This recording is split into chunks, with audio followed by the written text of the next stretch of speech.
Hello बच्चों, आप सभी लोगों का जीवन कोचिंग सेंटर आजमगढ़ के इस ऑनलाइन पोर्टल एजुकेशन पर स्वागत करते हैं। और आज का जो टॉपिक है इस ऑनलाइन के एजुकेशनल में, जो आज का टॉपिक है वो है साउंड। थोड़ा सा साउंड पे हम फोकस करेंगे और बेहतर तरीके से आप लोगों को, ताकि और अधिक समझ में आ जाए। साउंड मीन्स ध्वनि। ध्वनि क्या है, इस पर हम जो है डिस्कशन करेंगे। साउंड क्या है। अब आप यहाँ पे थोड़ा सा समझें कि साउंड जो होता है, साउंड वो एक प्रकार की वेव है। साउंड क्या है? एक प्रकार की वेव है। वेव मीन्स तरंग है। और तरंग क्या है? तरंग एक प्रकार की एनर्जी है, ऊर्जा है। क्लियर है? यानी ये ध्वनि है, ध्वनि एक तरंग है और तरंग क्या है? ऊर्जा है। तो ये कहा जा सकता है कि साउंड जो होता है, ध्वनि जो होता है, एक तरंग है। तरंग क्या है? एक प्रकार की ऊर्जा है। तो ऊर्जा है, इसका मतलब ये हुआ कि जब तक ऊर्जा का, अब समझिएगा, यहाँ ध्यान से, बहुत अच्छा टॉपिक है। जब तक ऊर्जा का स्थानांतरण, ऊर्जा का स्थानांतरण मतलब एक स्थान से दूसरे स्थान तक, जब तक ऊर्जा का स्थानांतरण एक स्थान से दूसरे स्थान तक नहीं होगा, तब तक आपको साउंड या आवाज सुनाई नहीं देगी। क्लियर है? ऊर्जा का स्थानांतरण जरूरी है एक स्थान से दूसरे स्थान तक, और जब तक ये नहीं होगा तब तक आपको साउंड सुनाई नहीं देगा। तो पहली चीज आप समझें कि साउंड क्या है। साउंड एक वेव है, वेव के रूप में चलता है। लेकिन वेव क्या है? वेव एक प्रकार की एनर्जी है, ऊर्जा है। और ऊर्जा का स्थानांतरण होता है एक स्थान से दूसरे स्थान तक, तभी जो है साउंड सुनाई देती है। क्लियर है? चलिए अब हम इस पे डिस्कशन और थोड़ा सा आगे करें। चूंकि साउंड के बारे में हम पढ़ रहे हैं, साउंड क्या है? वेव है। तो हम ज्यादा फोकस करेंगे वेव, तरंग के बारे में। वेव, जो वेव है मीन्स तरंग जो है, वो तरंग है क्या, कितने टाइप की होती है, ये हम थोड़ा सा फोकस कर दें। ये दो टाइप की होती है। एक होती है यांत्रिक तरंगे, यांत्रिक तरंगे। दूसरी होती है अयांत्रिक तरंगे।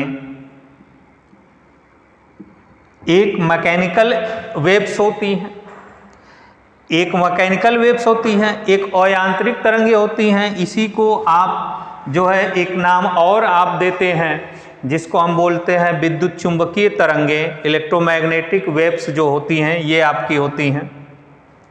अब ये आंतरिक तरंगे क्या होती हैं? वे तरंगे जो, अब यहां पे थोड़ा समझना है आपको, बहुत अच्छा टॉपिक चल रहा है। यांत्रिक तरंगों को चलने के लिए, यांत्रिक तरंगों को चलने के लिए माध्यम की आवश्यकता पड़ती है।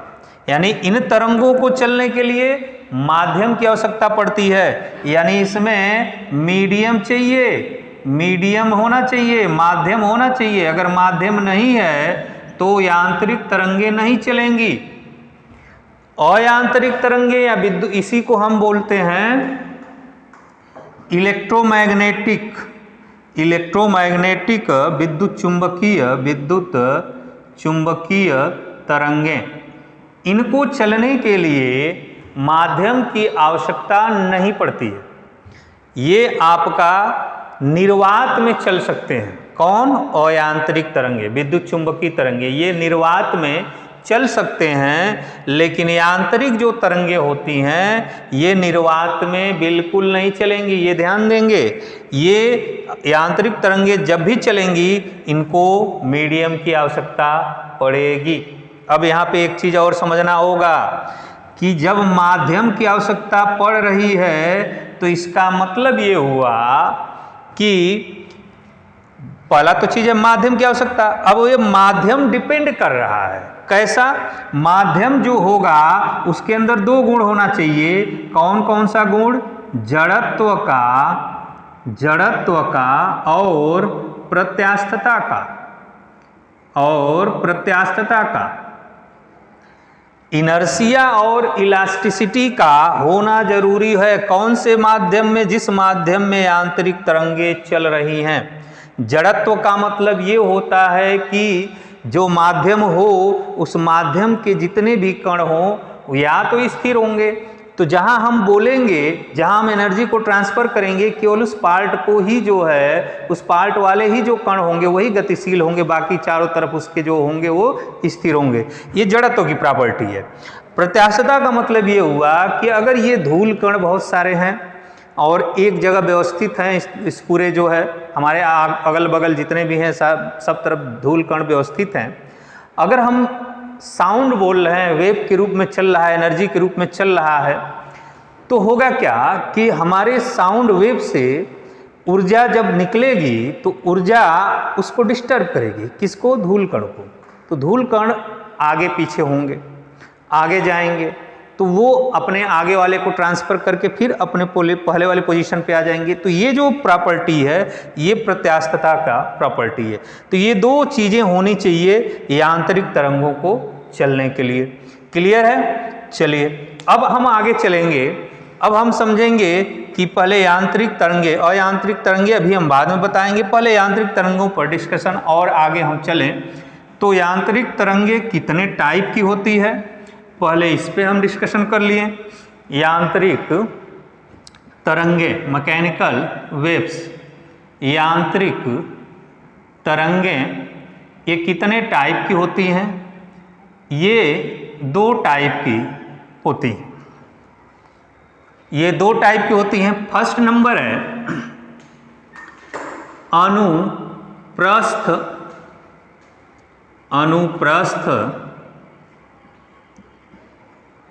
अनुप्रस्थ तरंगे। सेकेंड है अनुदैर्ध्य तरंगे। यांत्रिक तरंगे दो टाइप का हो गया, एक हो गया अनुप्रस्थ तरंगे, दूसरा हो गया अनुदैर्ध्य तरंगे। इसी को इंग्लिश में बोलते हैं ट्रांसवर्स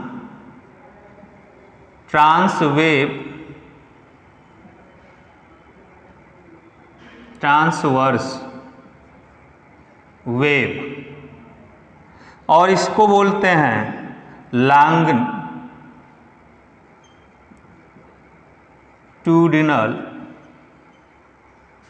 वेव्स। ये आपका अनुप्रस्थ तरंगे, अनुदैर्ध्य तरंगे, ये दो टाइप का हो गया। हम अनुप्रस्थ तरंग की बात करेंगे सबसे पहले। तो अनुप्रस्थ तरंग का जो डिफिनेशन होता है वो बड़ा सिंपल सा है, आप समझिएगा। वे तरंगे जो माध्यम के लंबवत कंपन करते हुए आगे बढ़ते हैं। माध्यम में जो आपका, जैसे एक फिगर के अनुसार समझिए, मान लीजिए कि ये आपका एक माध्यम हमने कोई दिया है, चाहे एयर का माध्यम हो, चाहे कि आप किसी का चीज का माध्यम आप ले सकते हैं। अब यहाँ पर हम अभी कंपेयर जब करेंगे तो और क्लियर हो जाएगा, पहले यहाँ पे समझो। ये माध्यम है तो माध्यम की डायरेक्शन में नहीं चलते हैं, बल्कि माध्यम के लंबवत ऊपर नीचे ऐसे कंपन करते हुए माध्यम में आगे बढ़ते हैं। इसी को हम बोलते हैं अनुप्रस्थ तरंगे या ट्रांसवर्स वेव्स बोलते हैं। क्लियर है? चलिए, अब ये ट्रांसवर्स वेव्स जो होती हैं, अब यहाँ पे पहले एक एक चीज समझ लें। अनुदैर्घ्य को हम बाद में समझेंगे, पहले अनुप्रस्थ को और बेहतर तरीके से समझें। अब यहाँ पर अनुप्रस्थ तरंगे वे तरंगे होती हैं जो माध्यम के सापेक्ष लंबवत कंपन करते हुए आगे बढ़ती हैं। अनुप्रस्थ तरंगे किस चीज का निर्माण करती हैं वो थोड़ा सा हम समझें। अगर अनुप्रस्थ तरंग में एक हाफ साइकिल ऊपर गया, एक हाफ साइकिल ऊपर गया और एक हाफ साइकिल नीचे गया, यानी ये वाला पोर्शन और ये वाला पोर्शन, ये दो पोर्शन है, इन दोनों पोर्शनों को हम क्या कहेंगे? ये इंपॉर्टेंट पार्ट है। ये आपका ऊपर की तरफ जा रहा है, इसको क्या कहेंगे? यहाँ से ये नीचे की तरफ गया है, इसको क्या कहेंगे? ये इंपॉर्टेंट पार्ट है। तो अनुप्रस्थ तरंग में दो चीजें बनती हैं, एक ऊपर की तरफ बनती है हाफ साइकिल, एक नीचे की तरफ हाफ साइकिल बनती है। इसको क्या कहते हैं? इसको हम बोलते हैं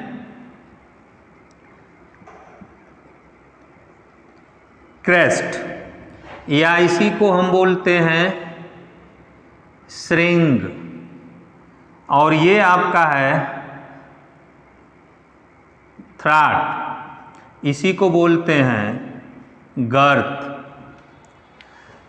दो चीजें हैं, क्रेस्ट एक बनता है, एक थ्राट बनता है।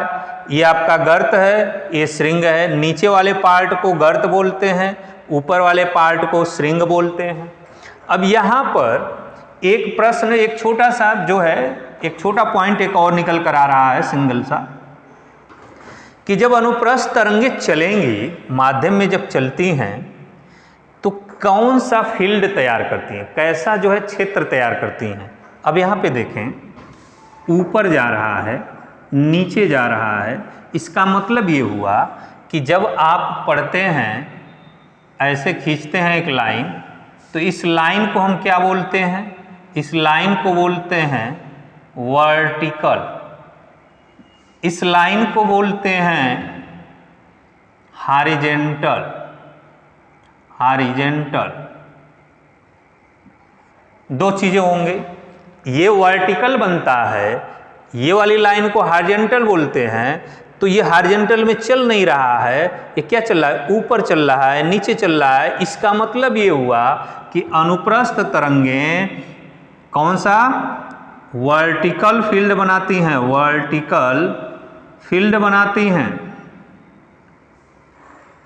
वर्टिकल फील्ड बनाती हैं मीन्स ऊर्ध्वाधर, ऊर्ध्वाधर क्षेत्र बनाती हैं। ये इंपॉर्टेंट है, कभी कभार पूछ देता है कि अनुप्रस्थ तरंगे किस तरीके का क्षेत्र तैयार करती हैं?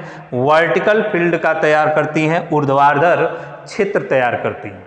क्लियर है? चलिए, अब थोड़ा सा हम और आगे चलें, थोड़ा सा हम और आगे अगर आप चलें तो इसमें आप देखेंगे कि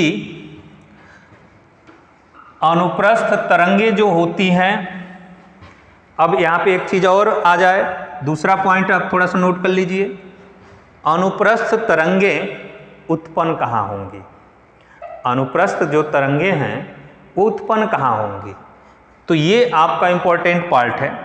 अनुप्रस्थ तरंगे जो उत्पन्न होंगी वो आपका ठोस में होंगी। किसमें होंगी? ठोस में होंगी। और द्रव के ऊपरी पृष्ठ पर। इसके अलावा अनुप्रस्थ तरंगें कहीं नहीं उत्पन्न होंगी।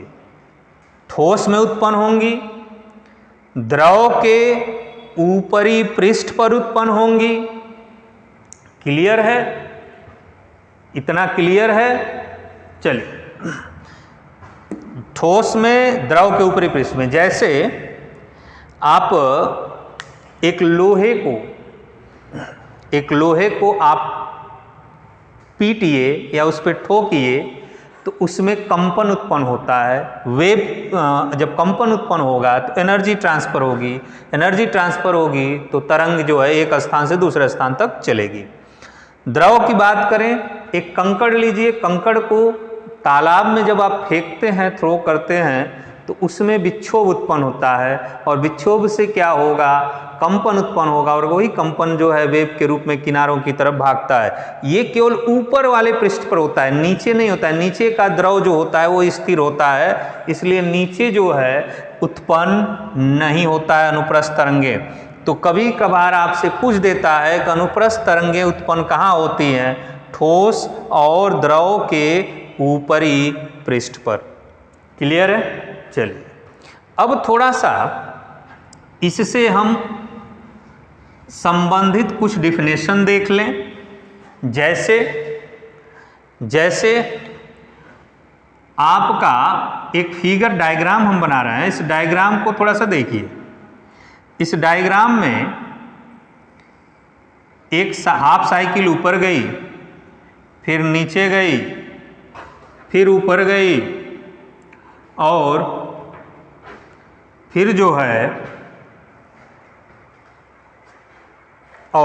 जो है नीचे गई। ये आपका है एक डायग्राम है। इस डायग्राम में अगर हम देखें, ये वाला पोर्शन जो है विस्थापन को रिप्रेजेंट कर रहा है। अब यहाँ पर कुछ डिफिनेशन हम आपको, जैसे पहला है विस्थापन, इसी को आप डिस्प्लेसमेंट कहते हैं। डिस्प्लेसमेंट, विस्थापन का डिस्कशन किया जाएगा। फिर फ्रीक्वेंसी की बात करेंगे, मीन्स आवृत्ति की बात करेंगे। इसके बाद तीसरे डिफिनेशन की अगर हम बात करेंगे, एक हो गया वेवलेंथ,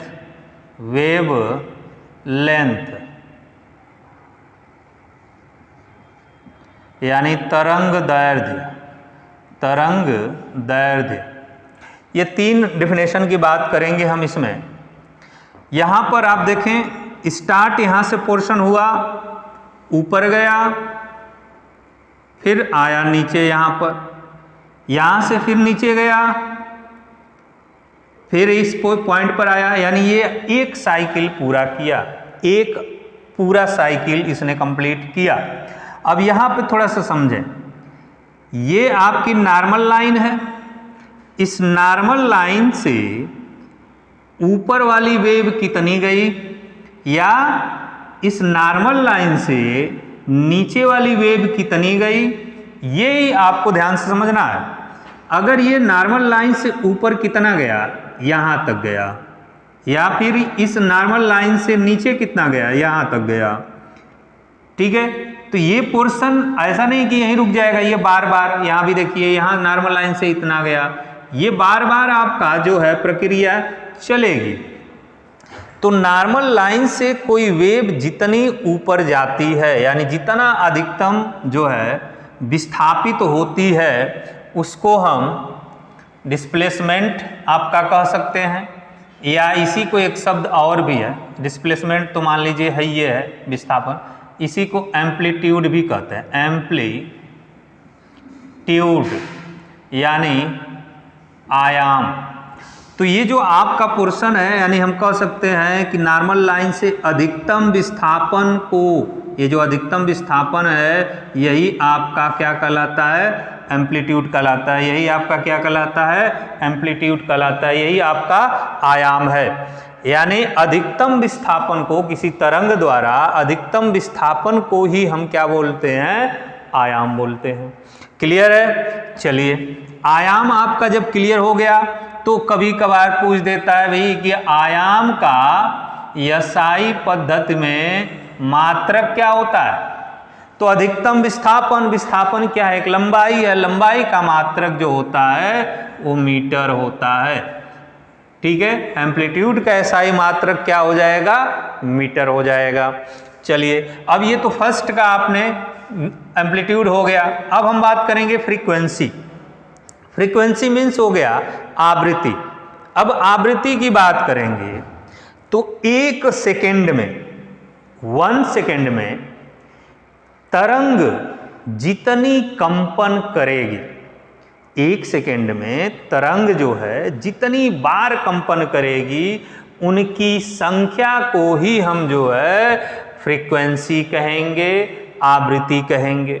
अब समझिए यहाँ पे सपोज करिए कि एक साइकिल यहाँ से यहाँ तक, यहाँ से यहाँ तक जाने में इसने जो है 1 सेकेंड लिया, तो यही इसकी फ्रीक्वेंसी हो गई।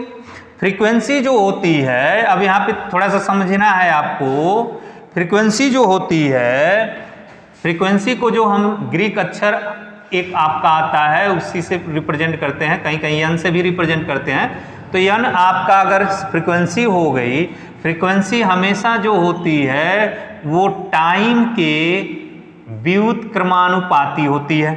पहला ये पॉइंट है, फ्रीक्वेंसी जो होती है वो टाइम के व्युत्क्रमानुपाती होती है। मीन्स समय अगर कम होगा तो फ्रीक्वेंसी ज़्यादा होगी, समय बढ़ेगा तो फ्रीक्वेंसी कम होगी। क्लियर है? टाइम अगर बढ़ रहा है तो फ्रीक्वेंसी कम होगी, सॉरी टाइम अगर बढ़ रहा है तो फ्रीक्वेंसी कम होगी, ठीक है। और टाइम अगर आपका ज़्यादा हो रहा है तो फ्रीक्वेंसी कम होगी। यानी आवृत्ति समय पर डिपेंड कर रहा है। समय आप बढ़ा रहे हैं तो जो कंपनों की संख्या है वो कम हो जाएगी, समय घटा रहे हैं तो कंपनों की संख्या बढ़ जाएगी। दूसरा चीज़ ये भी है, दूसरा पोर्शन ये भी है कि जो फ्रीक्वेंसी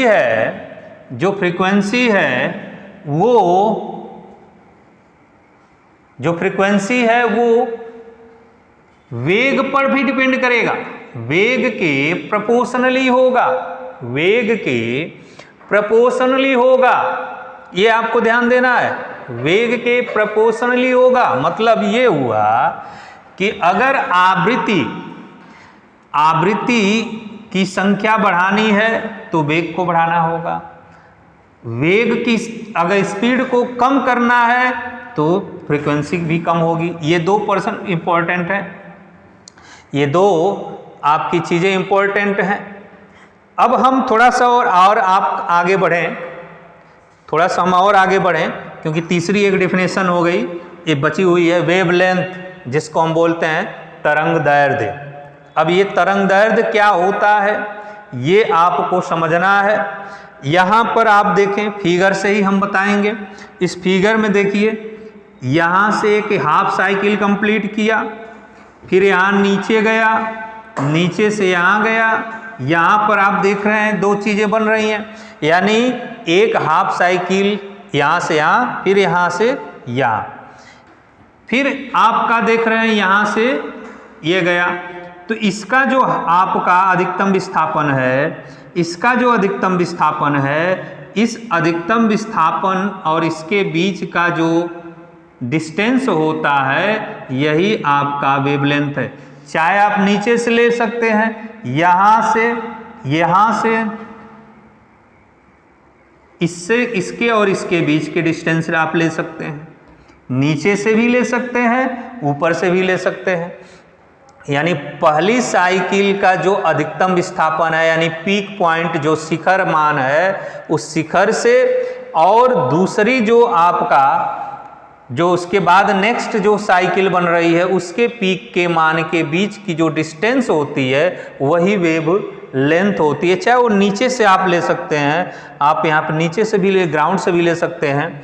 ये आपका वेवलेंथ है, तरंग दैर्ध्य है। अब यहाँ पर भी पूछा जाता है कि वेवलेंथ का SI में मात्रक क्या होगा, वेवलेंथ का SI में मात्रक क्या होगा।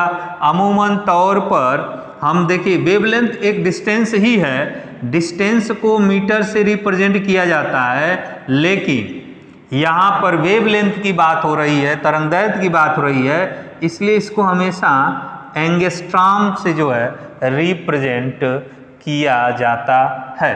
यानी एसआई मात्रक तो मीटर ही है, लेकिन वेवलेंथ को एंगस्ट्रॉम में ही रिप्रेजेंट किया जाता है। फ्रीक्वेंसी की बात करेंगे, फ्रीक्वेंसी का भी पूछता है एसआई मात्रक, फ्रीक्वेंसी का एसआई मात्रक पूछता है। तो फ्रीक्वेंसी का जो एसआई मात्रक होता है वो होता है हर्ट्ज, वो होता है हर्ट्ज, वो आपका हर्ट्ज होता है। या इसी को आप बोल सकते हैं प्रति सेकेंड, इसी को बोल सकते हैं प्रति सेकेंड या हर्ट्ज, ये आपका पूछता है। इतना आपका डिफिनेशन क्लियर होना चाहिए। एम्पलीट्यूड क्या होता है, आयाम क्या होता है, अधिकतम विस्थापन को ही हम आयाम कहते हैं। फ्रीक्वेंसी क्या होती है, प्रति सेकेंड में तरंग द्वारा किए गए कंपनों की संख्या को हम आवृत्ति कहते हैं। तरंग दैर्ध्य, तरंग दैर्ध्य का मतलब ये हो गया वेवलेंथ क्या हो गई, तो फर्स्ट जो पीक पॉइंट है और जो है थर्ड पीक पॉइंट के बीच की डिस्टेंस को ही हम वेवलेंथ कहते हैं। ये तीनों डिफिनेशन आपका क्लियर हो गया। अब हम आगे चलेंगे, एक बड़ा इम्पॉर्टेंट है पॉइंट आएगा जिसमें आपका ये क्लियर करना होगा कि जैसे हम कहते हैं कि रिलेशन, भाई रिलेशन बिटवीन स्पीड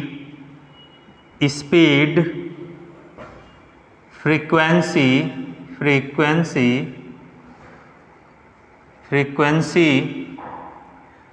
एंड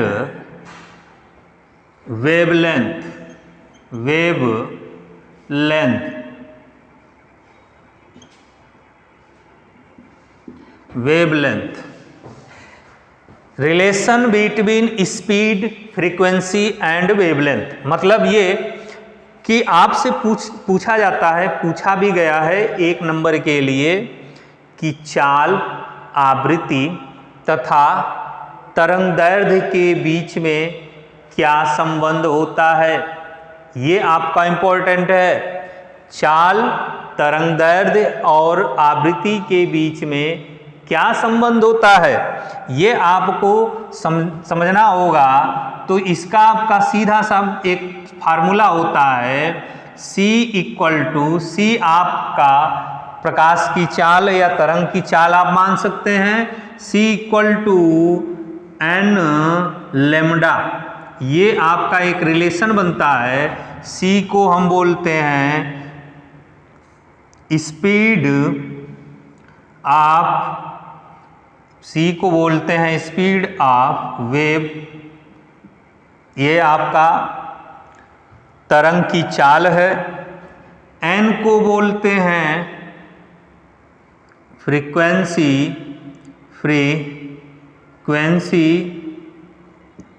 और लैम्डा को बोलते हैं वेवलेंथ।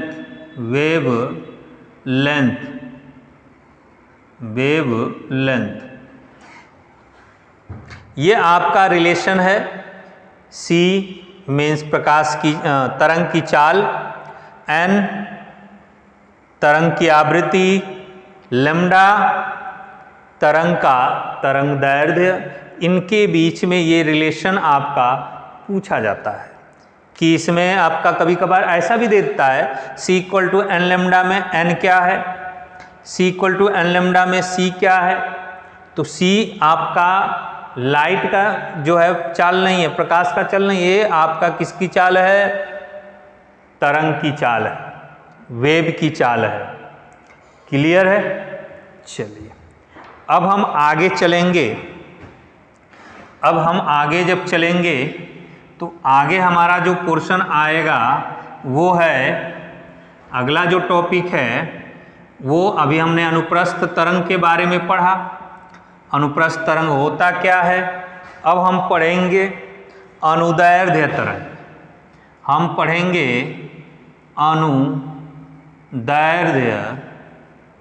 अनुदैर्ध्य तरंग। अनुदैर्ध्य तरंग क्या होती है? अनुदैर्ध्य तरंगें क्या होती हैं? वे तरंगें जो माध्यम की गति की दिशा में कणों के कंपन करने की दिशा में ही गति करती है। यानी कह सकते हैं वे तरंगें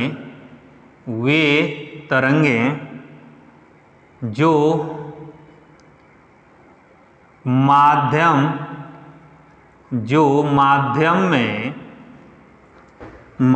में कण के या कणों के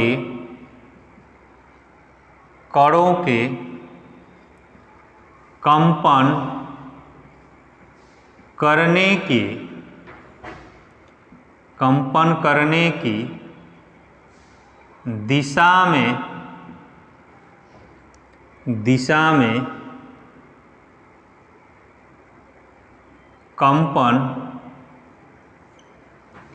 कंपन करने की दिशा में कंपन करती हुई आगे बढ़ती हैं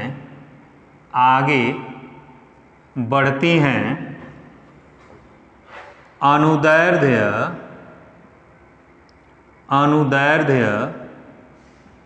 तरंगें कहलाती हैं। अनुदैर्ध्य तरंगें कहलाती हैं।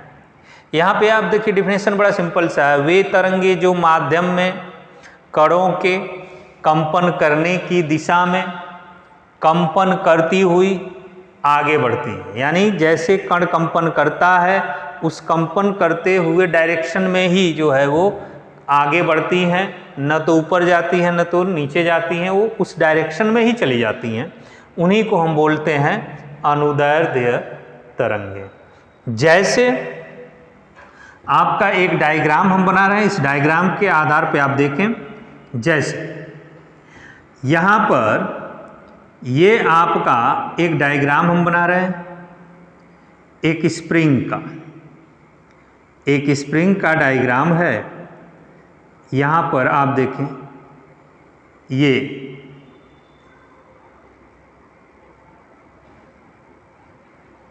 ये आपका एक स्प्रिंग का डायग्राम है। स्प्रिंग के डायग्राम में आप देखें तो होगा क्या कि यहाँ पर जो कंपन होगा वो इस डायरेक्शन में होगा या तो इस डायरेक्शन में होगा, ऊपर नीचे नहीं होगा। या तो आगे होगा या तो पीछे होगा, या तो दबेगा या तो खींचेगा, या तो संपीड़न होगा या तो विरलन होगा। क्लियर है? जैसे आप यहाँ पे देखें कि जब स्प्रिंग पे फोर्स लगेगा, यहाँ पे अगर आप फोर्स कोई बल लगा रहे हैं तो बल जब लगाएंगे तो ये क्या होगा, डिस्टेंस इन वायर के बीच का डिस्टेंस जो होगा वो बढ़ेगा। जैसे ही फोर्स आप छोड़ेंगे वहाँ से तो इनके वायरों के बीच जो डिस्टेंस होगा वो घटेगा। तो ये आपका या तो आपका आगे या तो पीछे, ऊपर नीचे नहीं होगा। क्लियर है? चलिए अब यहाँ पर दो चीज़ें आपको ध्यान रखनी होगी। दो चीज़ें वो कौन सी चीज़ें हैं, वो कौन से पॉइंट है, वो आपको ध्यान देना है। पहला पॉइंट आप देखें, अनुदैर्ध्य जो तरंग होगा, पहला पॉइंट, अनुदैर्ध्य तरंग जो होगा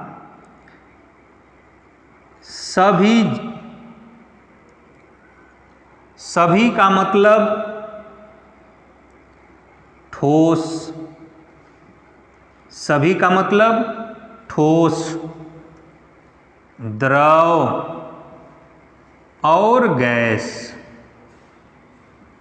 यानी अनुदैर्ध्य जो तरंग होगी वो सभी में उत्पन्न की जा सकती है। मीन्स ठोस में भी उत्पन्न होगी, द्रव में भी होगी, गैस में भी होगी, ये हर एक जगह उत्पन्न हो सकती है।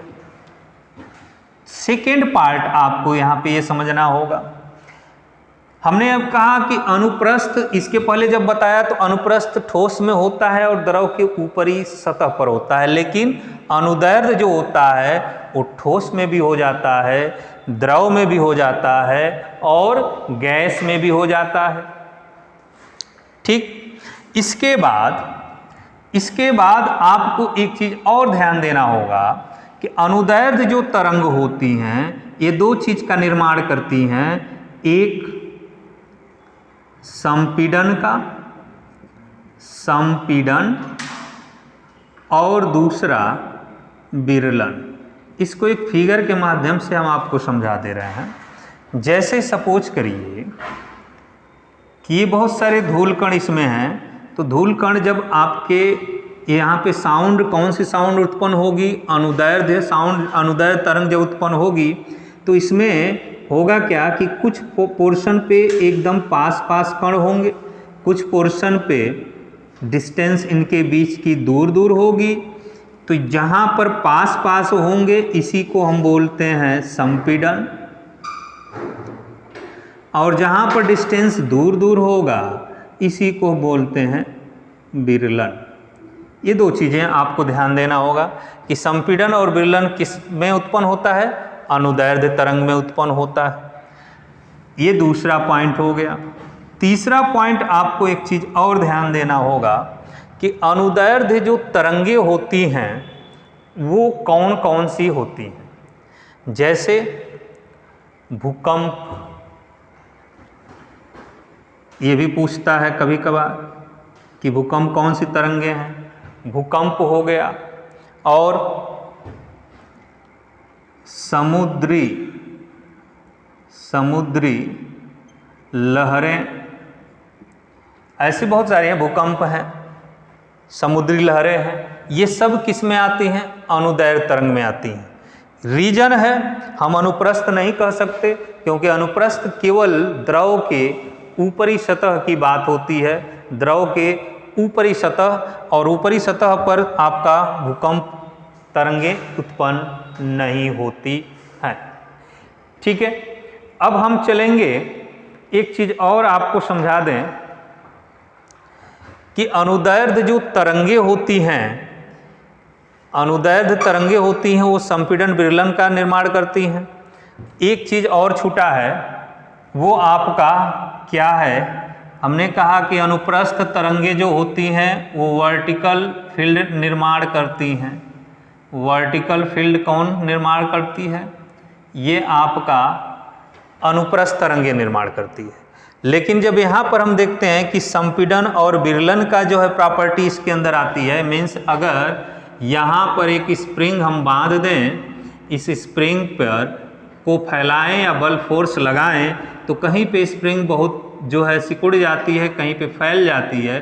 तो यहाँ पर अगर आप देखते हैं तो ये आपका संपीड़न बना रहा है, ये आपका विरलन बना रहा है। तो यहाँ पर क्या हो रहा है, यहाँ पर हॉरिजॉन्टल में जो है फील्ड तैयार हो रही है, हॉरिजॉन्टल फील्ड तैयार हो रही है, मीन्स यहाँ हॉरिजॉन्टल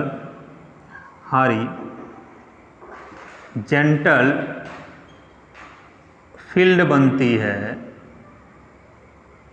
यहाँ पर हॉरिजॉन्टल फील्ड बनती है, जबकि अनुप्रस्थ तरंग में वर्टिकल फील्ड बन रही थी और यहाँ पे अनुदैर्ध्य तरंग में हॉरिजॉन्टल फील्ड बन रही है। इतना क्लियर है। ये 4 पॉइंट है, इनसे अधिक जो है आपका नहीं पूछेगा, इन्हीं 4 पॉइंटों में से आपका एक प्रश्न आ जाता है। क्लियर है। चलिए अब हमारा जो पार्ट था, यांत्रिक जो तरंगे होती हैं वो 2 टाइप की यांत्रिक तरंगे होती और यांत्रिक तरंगे होती है। तो यांत्रिक तरंग का पूरा ये आपका पोर्शन कंप्लीट है। अयांत्रिक तरंग अब आपका बचता है, उसको हम नेक्स्ट वीडियो में जो है लेकर आपके सामने आएंगे। तब तक के लिए आप सभी लोगों का धन्यवाद।